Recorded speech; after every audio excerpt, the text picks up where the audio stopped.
Hello, kids, families, and general people who I may speak to with my interests in religion and spirituality and faith in God. I am Father Goose, at least in my fantasy of myself, to imagine myself as like a storyteller for you, especially a storyteller about, you know, distant past and distant future and distant historical references, especially the kind of history that could seem so wonderful and beautiful that it's almost like a fantasy. Have you ever read a history book? Like just you pick up a history book and you read it, and the history seems so fantastic that you do not really believe it. And definitely, that's something that has been very interesting in the liberal arts in California and America.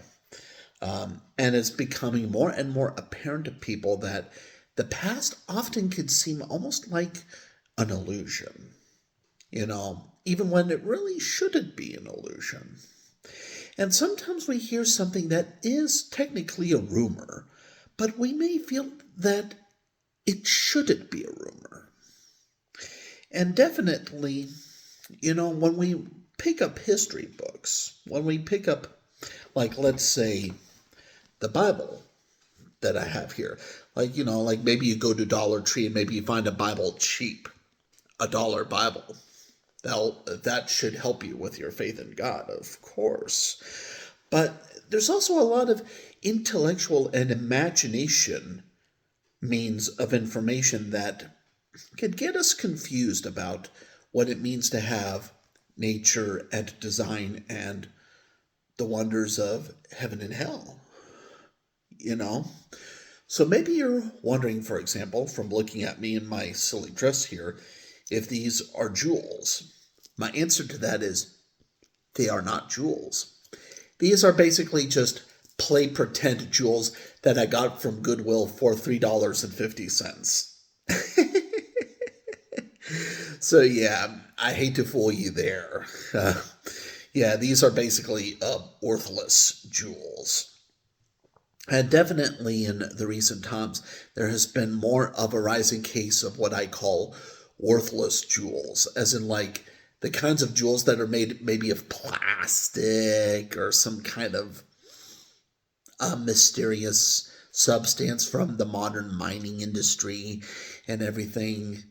And, we have expanded the vineyard, we have expanded the castle, we have expanded the knightlyhood of all men and women alike. And there are even women today who are seeming to be more and more determined to become like knights in shining armor. So imagine a female knight in shining armor. And well, she may look at my dress here and think, wow, Alex Julian really is Father Goose. And I have another nickname for myself with my storytelling purposes of my religion and spirituality.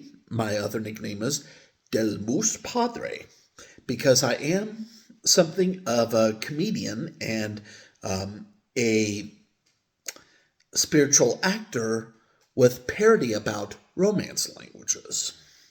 So if we get this Bible and if we look in the pages about jewels and those kinds of things, and I won't necessarily right away read any specific quote, instead I'll just talk about it much with earnestness. Like when we talk about jewels, let's ask ourselves some questions about these jewels that we read records of in the Bible. And of course, there are these records that are, in some cases, no longer a presence.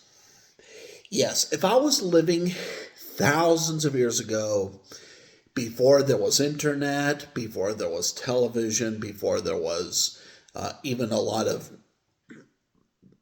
very powerful gardening equipment, then yes, I would be very careful about paying lots of money for expensive jewels. Yes.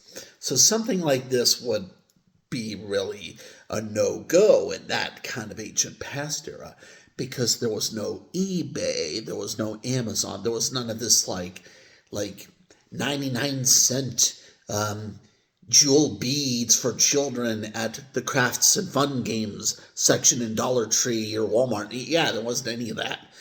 Back then, they had a lot of cold and tough realities to deal with, and there was no escape from the working hand of God in that time period. And definitely, even if our faith may be in question on some of these stories and myths that we may hear over the pages and decades of our understanding and even misunderstanding, we have to appreciate what it means for an ancient barbaric man to have enough power to tell us a meaningful and powerful story about survival and living. And unfortunately, more and more young people in America have become very illiterate and lame when it comes to the reality that there still is and that there still should be of farming and gardening and raising of cattle for the development of meat products. And definitely the Bible here, if you go through the pages, it gives a lot of information about what it meant for prophets like Prophet Isaiah, for example, like what it would mean to have a vineyard, what it would mean to have a grape, what it would mean to have a press.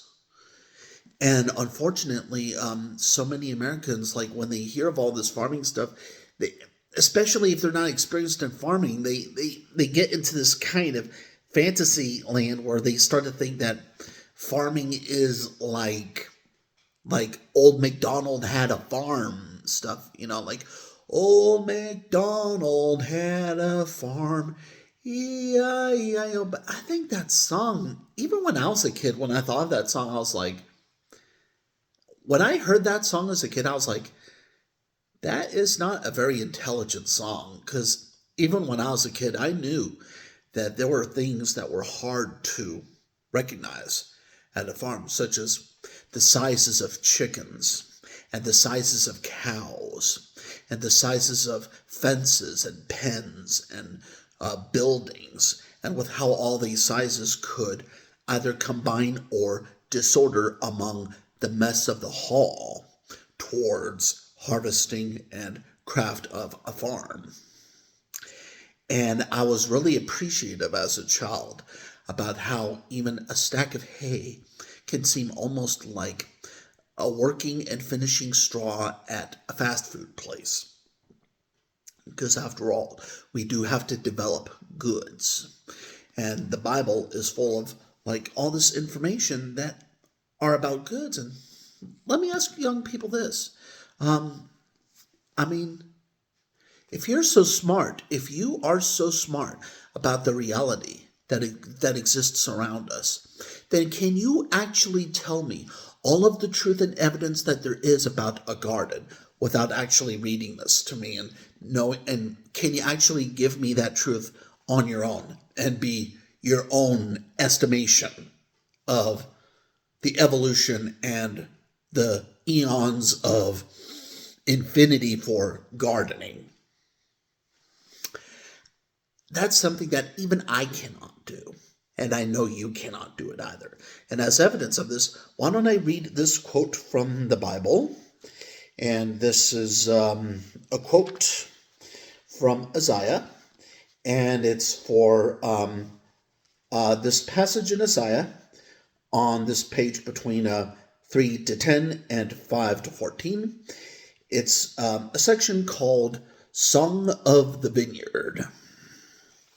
And the vineyard would be, of course, the place where there would be the profit and the gain of raising grapes for the production of wine and perhaps other drinks, if we couldn't quite call them wine, yet from the press.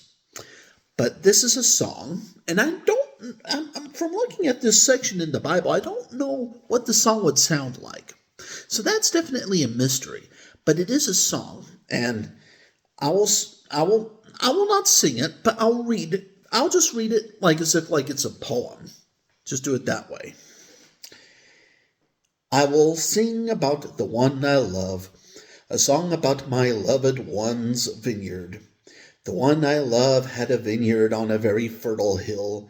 He broke up the soil, cleared it of stones, and planted it with the finest vines. He built a tower in the middle of it, and even dug out a winepress there. He expected it to yield good grapes, but it yielded bad grapes.